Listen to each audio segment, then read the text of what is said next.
Hello guys, welcome again to MKS Biovision. आज हम लोग बॉटनी प्लांट फिजियोलॉजी में absorption of water and minerals के बारे में पढ़ेंगे। ये जो टॉपिक है प्लांट वाटर रिलेशन का पहला टॉपिक है। इसमें 3 टॉपिक आते हैं: absorption, ascent of sap and transpiration. Absorption हुआ uptake of water and minerals from the soil. Ascent हुआ transportation of water and minerals from the root to the other parts of the plant. और तीसरा जो है transpiration यानी कि loss of water from the aerial region of the plant. अब आज हम लोग पढ़ेंगे absorption of water and minerals. तो इसको 2 भाग में हम लोग पढ़ सकते हैं, absorption of water and absorption of minerals. Absorption of water जो होता है अलोंग वाटर पोटेंशियल ग्रेडियंट होता है, यानी कि जो एरियल पार्ट है, जो लीफी पार्ट है, उसमें वाटर का लॉस होता रहता है ट्रांसपिरेशन के थ्रू, और एक वाटर डेफिसिट बनता है या वाटर डेफिसिट जिसको हम नेगेटिव वाटर पोटेंशियल कहते हैं, ये बनता है एरियल पार्ट में। और इससे क्या होता है कि ये जो डेफिसिट है, ये जो हाइड्रोस्टैटिक प्रेशर है, वो ट्रांसमिट होता है रूट तक और रूट हेयर तक जाता है। इसी प्रेशर की वजह से क्या होता है कि सॉइल से जो सॉइल वाटर है रूट हेयर के अंदर जाता है। तो this is due to hydrostatic pressure produced by the water deficit due to transpiration. Water deficit created due to transpiration is transmitted to the root hair. अब देखिए कि ये रूट हेयर है, और ट्रांसपिरेशन में क्या होता है कि ये वैस्कुलर सिलेंडर होता है ट्रंक में, और ये ट्रंक के through vertical movement upward movement होता है वाटर का। लेकिन रूट के अंदर ट्रांसवर्स मूवमेंट होता है, from the root hair to the vascular cylinder. Water का जो मूवमेंट होता है वो ट्रांसवर्स होता है, यानी कि हॉरिजॉन्टल मूवमेंट होता है। रूट हेयर से लेकर वैस्कुलर सिलेंडर तक जो वाटर का मूवमेंट होता है वो हॉरिजॉन्टल होता है। अब ये जो हॉरिजॉन्टल मूवमेंट होता है, इसमें कितने तरह के सेल पार्टिसिपेट करते हैं? पहला तो है एपिडर्मल सेल, दूसरा है कॉर्टिकल सेल, इसके बाद कॉर्टिकल सेल के बाद है एपिडर्मल सेल, और उसके बाद सेल्स ऑफ पेरिसाइकिल, और फाइनली ये वैस्कुलर जाइलम वेसल्स में ये वाटर चला जाता है। तो ये वाटर किस किस चैनल से मूव करता है हम देखते हैं। ये सॉइल वाटर है, सॉइल वाटर इंटर कर रहा है। सॉइल वाटर जो है ये अलोंग सेल वॉल भी ट्रेवल कर सकता है और अलोंग साइटोप्लाज्म भी ट्रेवल कर सकता है। यदि वाटर ये जो सेलुलोजिक सेल वॉल है इससे होकर ट्रेवल कर रहा है तो हम इसको एपोप्लास्ट कहते हैं, और यदि वाटर डायरेक्टली साइटोप्लाज्म से होकर ट्रेवल कर रहा है तो हम इसको सिम्प्लास्ट कहते हैं। तो हम जानते हैं कि प्लांट सेल के अंदर प्लाज्मोडेस्माटा पाया जाता है, सेल वॉल है वहां एब्सेंट रहता है। इस वजह से हम देखते हैं कि ये साइटोप्लाज्म, ये जो है वाटर कहां कैसे मूव कर रहा है, ये वॉल, एक सेल के वॉल से दूसरे सेल के वॉल में मूव कर रहा है, तो इसको हम कहते हैं एपोप्लास्ट। जबकि सिम्प्लास्ट जो वाला जो वाटर है, जो साइटोप्लाज्म से आकर साइटोप्लाज्म के थ्रू जो वाटर मूव कर रहा है, ये प्लाज्मोडेस्माटा से एंटर कर रहा है एक सेल से दूसरे सेल में।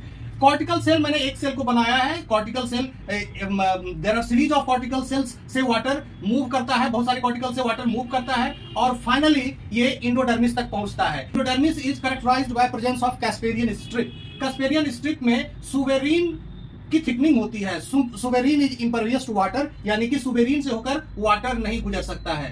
तब जब इंडोडर्मिस तक वाटर पहुंचता है तो water can not move along this apoplast. Endodermis के एपोप्लास्ट से वाटर मूव नहीं कर पाएगा, क्योंकि इंडोडर्मिस के सेल वॉल में थिकनिंग पाई जाती है, कैस्पेरियन स्ट्राइप पाया जाता है। इस वजह से इंडोडर्मिस के एपोप्लास्ट से वाटर नहीं मूव करता है। अब एपोप्लास्ट वाले वाटर भी सिम्प्लास्ट में चले आते हैं, यानी कि ये साइटोप्लाज्म में चले आते हैं। इंडोडर्मिस से पेरिसाइकिल सटा हुआ रहता है और उसमें मूवमेंट जो होता है सिम्प्लास्ट के थ्रू मूवमेंट होता है। हम देखते हैं कि एपिडर्मल सेल से कॉर्टिकल सेल तक जो मूवमेंट होता है वाटर का वो बहुत फास्ट होता है।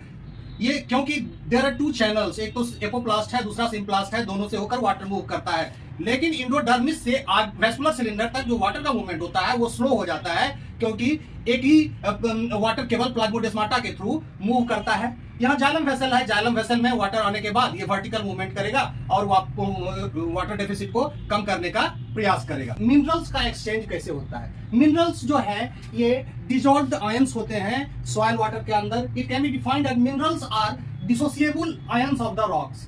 तो मिनरल 2 तरह के होते हैं, कैटायंस जिस पर पॉजिटिव चार्ज होता है, और एनायंस जिस पर नेगेटिव चार्ज होता है। अब ये अपटेक ऑफ मिनरल्स यानी कि एब्जॉर्प्शन ऑफ मिनरल्स 2 तरीके से हो सकता है, पैसिव मेथड से भी हो सकता है और एक्टिव मेथड से भी हो सकता है। जब ये पैसिव मेथड से होगा तो इसमें कोई मेटाबॉलिक एनर्जी नहीं लगेगा, कोई एटीपी खर्च नहीं होगा, लेकिन एक्टिव मेथड से होगा तब उसमें एटीपी का इस्तेमाल होगा। अब पैसिव एब्जॉर्प्शन ऑफ मिनरल्स कई तरह से हो सकते हैं। पहला जो थ्योरी है उसमें है mass flow of water due to hydrostatic pressure. इस जब पानी ऊपर की तरफ तेजी से बढ़ने लगता है तो उसमें वाटर के साथ डिजॉल्व्ड आयन जो है वो भी मूव कर जाते हैं। तो ये थ्योरी है जिसमें कि there is no discrimination between ions. कोई भी तरह का आयन सॉइल के अंदर है वो सारे के सारे मूव कर जाएंगे, यानी कि उसमें कोई पिक एंड चूज नहीं होगा कि कैटाइंस को नहीं लेना है, एनायंस को नहीं लेना है। सॉइल वाटर के अंदर जिस भी तरह के आयंस होंगे वो वाटर कॉलम के अंदर चले आएंगे, उसका एब्जॉर्प्शन हो जाएगा। दूसरा है डिफ्यूजन। डिफ्यूजन जो है ये हायर कंसंट्रेशन से लोअर कंसंट्रेशन की तरफ होता है। डोनम्स इक्विलिब्रियम।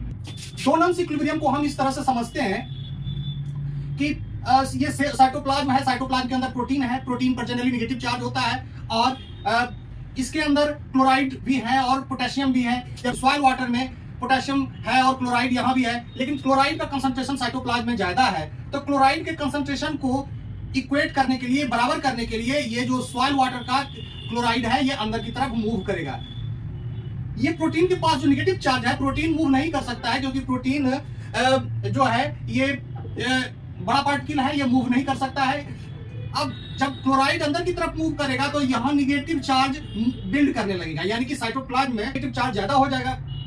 अब इस नेगेटिव चार्ज को काउंटर करने के लिए पोटेशियम आयन मूव करेगा और तब तक करेगा जब तक कि प्रोटीन पर जो नेगेटिव चार्ज है और प्लस क्लोराइड आयन पर जो नेगेटिव चार्ज है वो पोटेशियम आयन के पॉजिटिव चार्ज के बराबर नहीं हो जाता है, बराबर नहीं हो जाता है। तो इसी इक्विलिब्रियम को साइटोप्लाज्म में जो चार्ज का बैलेंस बनाया जाता है that is called Donnan's equilibrium. Last है वो है ion exchange method.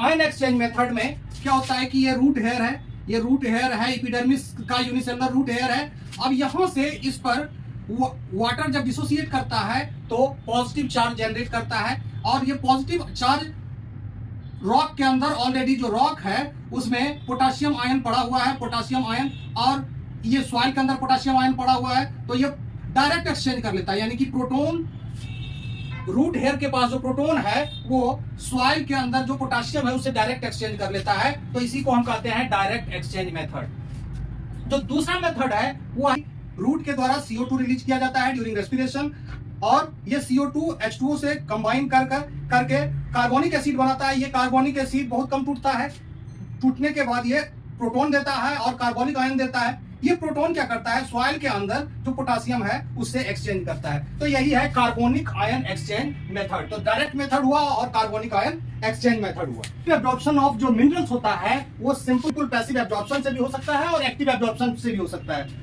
Simple passive absorption में higher to concentration to lower concentration without the use of any metabolic energy. यहाँ हम देख रहे हैं कि ये हाई कंसंट्रेशन है, लो कंसंट्रेशन है और सॉइल वाटर से साइटोप्लाज्म में मिनरल्स फ्लो कर रहा है। तो ये क्रॉस सेल मेम्ब्रेन होता है और सिंपल डिफ्यूजन है। It is according to the Fick's law. Fick's law में ये J क्या है, rate of diffusion, J equal to -D into delta C upon delta X। अब J है रेट ऑफ डिफ्यूजन, D है डिफ्यूजन कोफिशिएंट, डेल्टा C है concentration gradient और dx है thickness of the cell membrane. तो यहाँ देखते हैं कि रेट ऑफ डिफ्यूजन है it is according to the concentration gradient, यानी कि जितना ज्यादा कंसंट्रेशन का ग्रेडियंट होगा, डिफरेंस होगा, उतनी ही तेजी से रेट ऑफ डिफ्यूजन होगा। एक्टिव एब्जॉर्प्शन ऑफ मिनरल्स जो होता है ये लोअर कंसंट्रेशन से हायर कंसंट्रेशन की तरफ होता है using a carrier protein and metabolic energy. Through this process plant takes up nutrient from soil even when they are present in low concentration. क्योंकि सॉइल में साइटोप्लाज्म से कम कंसंट्रेशन में भी मिनरल्स रहता है, उसको भी प्लांट एब्जॉर्ब कर लेता है। मेज एंड राइस क्या कर सकता है, active absorption of nitrogen and phosphate from the soil. Wheat can absorb potassium and sodium ion through this process. Active absorption keeps plant alive in drought. Drought में survive करने के लिए प्लांट को active absorption बहुत help करता है। Mechanism क्या है इसका, it involves cotransporter protein and a proton ATPase pump which pumps proton out of the cell. Proton is exchanged for cation K+ by cotransporter protein. ये देखिए membrane का barrier है। Proton ATPase pump ATP को hydrolysis करके एनर्जी लेता है और ये प्रोटोन को सॉइल में पंप करता है, यानी कि ये सेल से बाहर प्रोटॉन को पंप करता है। और जब ये प्रोटॉन ग्रेडियंट सॉइल में बनने लगता है तब क्या करता है, पॉजिटिव चार्ज ज्यादा बन जाता है। इस वजह से क्या होता है कि पोटेशियम आयन जिस पर पॉजिटिव चार्ज होता है, ये केटायंस अंदर की तरफ को ट्रांसपोर्टर प्रोटीन से अंदर की तरफ मूव करते हैं। तो यानी कि एक तरफ क्या होता है कि प्रोटॉन बाहर की तरफ आता है, पॉजिटिव चार्ज बाहर आता है, एक पॉजिटिव चार्ज, और एक तरफ एक पॉजिटिव चार्ज सॉइल से साइटोप्लाज्म की तरफ मूव करता है। तो इस तरह से एक्टिव एब्जॉर्प्शन होता है। नेक्स्ट लेक्चर में हम लोग एसेंट ऑफ सैप के बारे में डिस्कस करेंगे। Okay, thank you, bye.